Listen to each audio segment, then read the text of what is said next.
सुप्रभातम विद्यार्थियों। कक्षा 10वीं, विषय है हिंदी। आज दिनांक है 2/8/2021।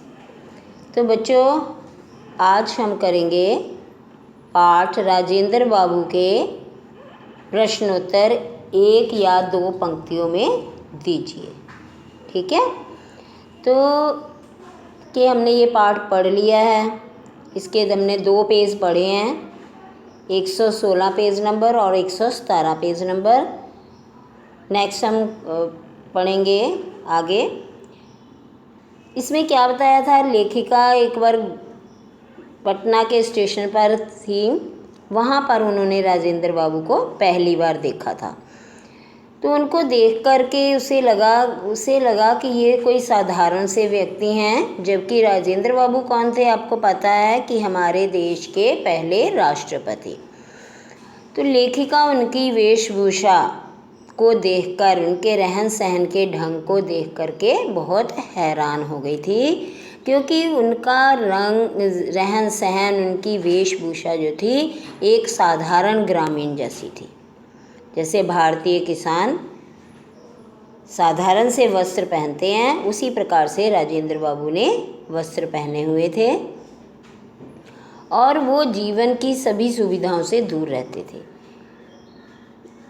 जहाँ तक कि वो अपने परिवार के उनके परिवार के जो पोते पोतियाँ थे उनको भी इससे दूर रखते थे कि मैं एक राष्ट्रपति की पोती हूँ। तो इस बात से भी वो अलग उनको रखा करते थे, ऐसा कोई भी अनुभव नहीं होने देते थे। तो इस तरह से हमने ये पाठ पढ़ा। आज हम इसके प्रश्नोत्तर करेंगे, अति लघु प्रश्न जिसको बोलते हैं। पहला प्रश्न है, राजेंद्र बाबू को लेखिका ने प्रथम बार कहाँ देखा। तो बच्चों, मैंने पाठ पढ़ाया था, आपको बताया था पटना स्टेशन पर, भागलपुर में। तो राजेंद्र बाबू को प्रथम बार लेखिका ने पटना स्टेशन पर देखा था।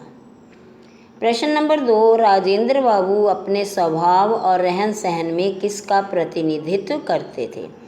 उत्तर है, राजेंद्र बाबू अपने स्वभाव और रहन सहन में एक सामान्य भारतीय कृषक का प्रतिनिधित्व करते। कृषक क्या होता है? किसान।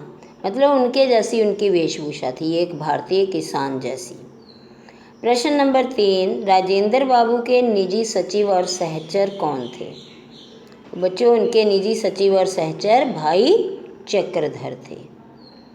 प्रश्न नंबर 4, राजेंद्र बाबू ने किनकी शिक्षा की व्यवस्था करने के लिए लेखिका से अनुरोध किया।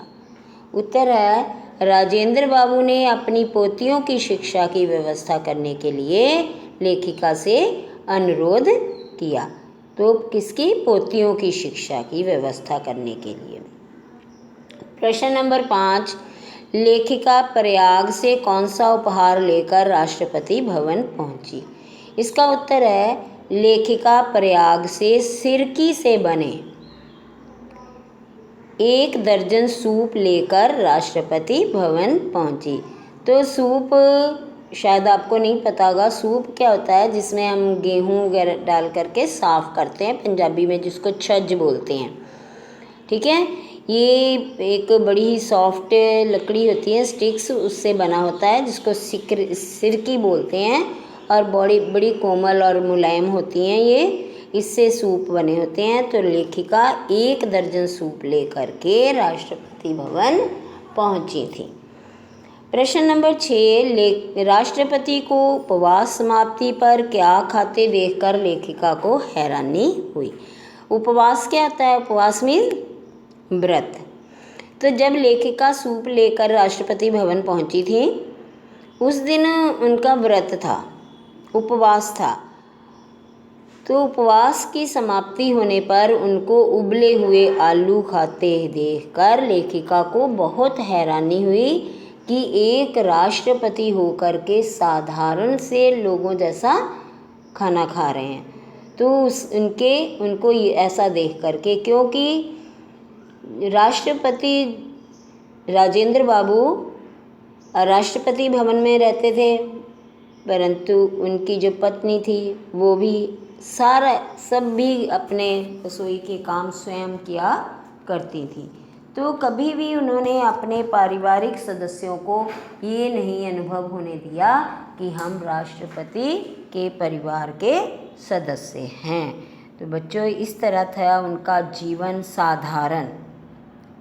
साधारण जीवन था, सोच बड़ी ऊंची थी। तो आपने बच्चों ये प्रश्न कॉपी में लिखने हैं और इनको याद भी करना है। ओके बेटा, थैंक यू।